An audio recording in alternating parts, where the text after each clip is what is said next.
से 12 साल पहले भ्रष्टाचार के खिलाफ इकट्ठे हुए थे, आज इसी मंच से एक अहंकारी तानाशाह को इस देश से हटाने के लिए फिर से इकट्ठे हुए हैं। दोस्तों, तानाशाही को खत्म करने के लिए फिर से इकट्ठे हुए हैं। और जैसे उस वक्त भ्रष्टाचार के खिलाफ आंदोलन हमारा सफल हुआ था, आज इसी मंच से जो आंदोलन शुरू हो रहा है, हमारे देश के अंदर जो तानाशाही लाई जा रही है उसे खत्म करने का जो आंदोलन शुरू हो रहा है, जनतंत्र को खत्म करने का जो आंदोलन शुरू हो रहा है, संविधान को बचाने का जो आंदोलन आज शुरू हो रहा है, बहुत जल्दी इस आंदोलन को भी सफलता मिलेगी। सुप्रीम कोर्ट ने दिल्ली के लोगों के हक में फैसला दिया। मैं आपसे पूछना चाहता हूं, क्या सुप्रीम कोर्ट ने गलत बोला? क्या प्रधानमंत्री को सुप्रीम कोर्ट का आदेश मानना चाहिए? मोदी जी कहते हैं मैं सुप्रीम कोर्ट का आदेश नहीं मानता। मोदी जी ने अध्यादेश पारित कर दिया और सुप्रीम कोर्ट के आदेश को खारिज कर दिया। मोदी जी का अध्यादेश क्या कहता है? प्रधानमंत्री जी ने ये जो अध्यादेश पारित किया, ये क्या कहता है? मोदी जी का अध्यादेश कहता है कि अब दिल्ली के अंदर जनतंत्र नहीं होगा, अब दिल्ली के अंदर तानाशाही चलेगी, अब दिल्ली के अंदर जनता सुप्रीम नहीं है, अब दिल्ली के अंदर एलजी सुप्रीम होगा। अब दिल्ली के अंदर चाहे जनता जिसको मर्जी वोट दे, चाहे जनता जिसकी मर्जी सरकार बनाए, प्रधानमंत्री जी कहते हैं सरकार तो मैं ही चलाऊंगा, मेरी तानाशाही चलेगी। अब जनता सुप्रीम नहीं है, जनता की नहीं चलेगी, जनता की सरकार की नहीं चलेगी। प्रधानमंत्री जी कहते हैं एलजी के जरिए मैं सरकार चलाऊंगा।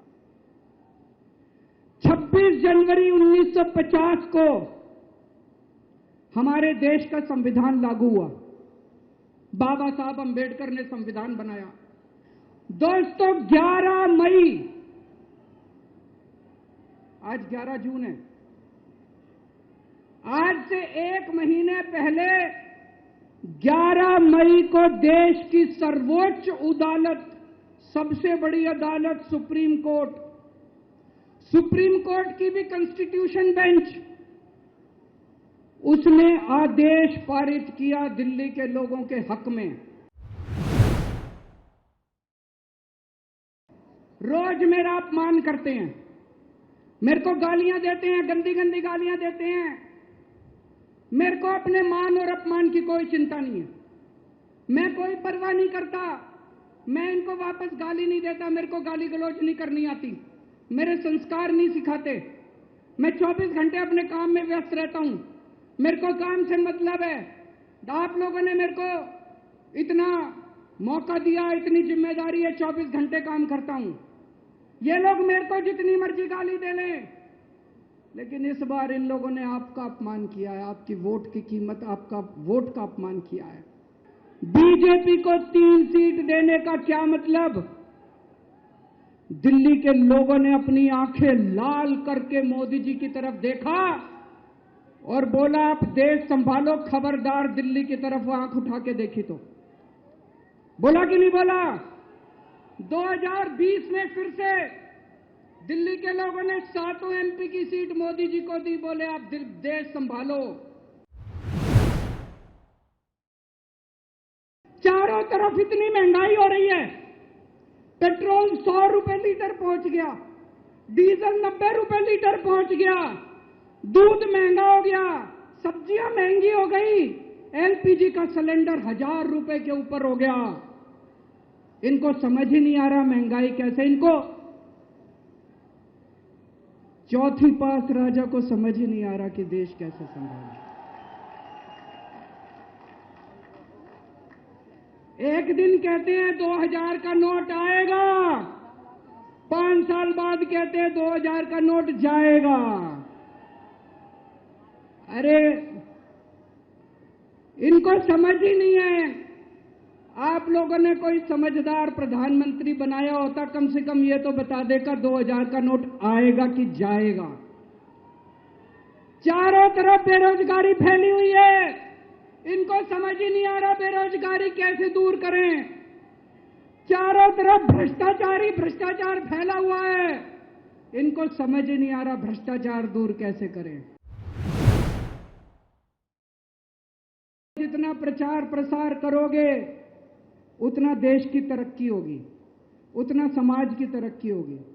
तो जिन लोगों ने कहानी सुनी है वो भी बड़े ध्यान से दोबारा सुनना, अच्छे से सुनना और इसका खूब प्रचार प्रसार करना।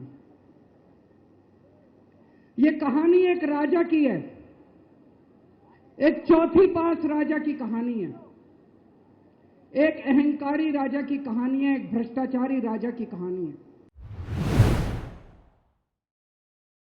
उन्होंने मनीष सिसोदिया को उठा के जेल में डाल दिया। उनको लगा मनीष सिसोदिया को जेल में डालने से शिक्षा के काम रुक जाएंगे। उन्होंने सतिंदर जैन को उठा के जेल में डाल दिया। उनको लगा सतिंदर जैन को जेल में डालने से मोहल्ला क्लिनिक बंद हो जाएंगे, अस्पताल बंद हो जाएंगे। मैं प्रधानमंत्री जी को बोलना चाहता हूं, हमारे पास एक मनीष सिसोदिया नहीं है, हमारे पास 100 मनीष सिसोदिया हैं। हमारे पास एक सतिंदर जैन नहीं है, हमारे पास 100 सतिंदर जैन है। आप एक को जेल में डालोगे, हमारा दूसरा आ जाएगा काम करने के लिए, काम नहीं रुकेगा दोस्तों। जब इनको जेल में डालने से काम नहीं चला तो अब ये ऑर्डिनेंस लेके आए हैं और ऑर्डिनेंस से ये सारा काम रोकना चाहते हैं दोस्तों। हमसे जुड़े रहने के लिए हमारे YouTube चैनल को सब्सक्राइब करें और नई वीडियो की नोटिफिकेशन के लिए बेल आइकॉन को दबाएं।